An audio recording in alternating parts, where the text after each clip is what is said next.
श्री सद्गुरू ब्रह्मचैतन्य गोंदवलेकर महाराज यांचे 27 फेब्रुवारीचे प्रवचन. नामाचे प्रेम का येत नाही? आज इतकी वर्षे होऊन गेली तरी सुद्धा ज्ञानेश्वर, तुकाराम, समर्थ रामदास यांच्यासारख्या थोर संतांचे नाव टिकून राहिले आहे.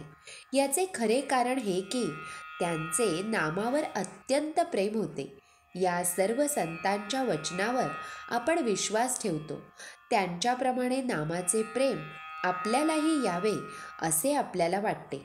पण ते प्रेम आम्हाला का उत्पन्न होत नाही याचा विचार आपण करायला पाहिजे. त्या नामाला उपमा देताना ते अमृतापेक्षाही गोड आहे असे त्यांनी सांगितले. नामाला अमृताची उपमा देताना त्या अमृताच्या पलीकडे दुसरी गोष्टच नाही असे आपण म्हणतो. मग त्या नामाचे प्रेम आम्हाला का बरे नसावे? तर त्या नामाच्या आड काहीतरी येत असले पाहिजे हे खास. ज्याप्रमाणे आपण तोंडात साखर घातल्यावर आम्हाला जर ती गोड लागली नाही तर तो दोष साखरेचा नसून आमच्याच तोंडाला चव नाही असे आपण म्हणतो. त्याप्रमाणे नामाची गोडी आमच्या अनुभवाला येत नसेल तर आमच्यामध्येच काहीतरी दोष असला पाहिजे खास. नामाचे प्रेम येण्याला बहुतेक लोक काही ना काही अडचणी सांगतात. कुणाला विचारले नामाचे प्रेम काय येत नाही तर तो सांगतो, माझे लग्न झाले नाही, ते होऊन प्रपंच, मुलेबाळे हे सर्व झाल्यावर मला नामाचे प्रेम येईल. पण लग्न करून मुलेबाळे असलेल्या किती लोकांना नामाचे प्रेम लागले आहे? कोणी म्हणतो पैसा नाही म्हणून प्रपंचाची काळजी वाटते आणि नामाचे प्रेम येत नाही.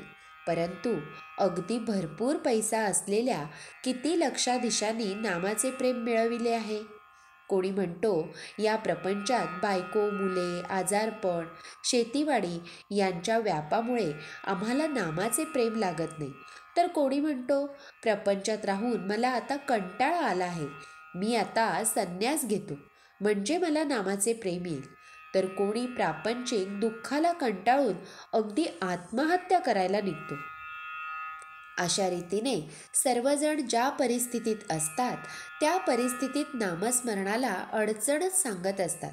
नामाचे प्रेम न यायला खरोखरच परिस्थिती कारणीभूत आहे का याचा विचार आपण करायला पाहिजे.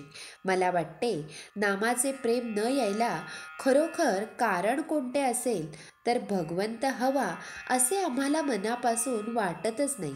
भगवंत हवा आहे असे वाटणे हे खरोखरच भाग्याचे लक्षण आहे. तुम्हाला खरोखरच भगवंत हवा आहे असे वाटू लागले म्हणजे त्या हवेपणातच त्याच्या प्राप्तीचा मार्ग दिसू लागेल. श्रीराम समर्थ. नामाची गोडी अशी विलक्षण आहे की ज्याला ती लागली त्याला स्वतःचे भान राहत नाही. म्हणून नामाला वाहून घ्यावे. श्री सद्गुरू ब्रह्मचैतन्य गोंदवलेकर महाराज की जय. जय जय रघुवीर समर्थ.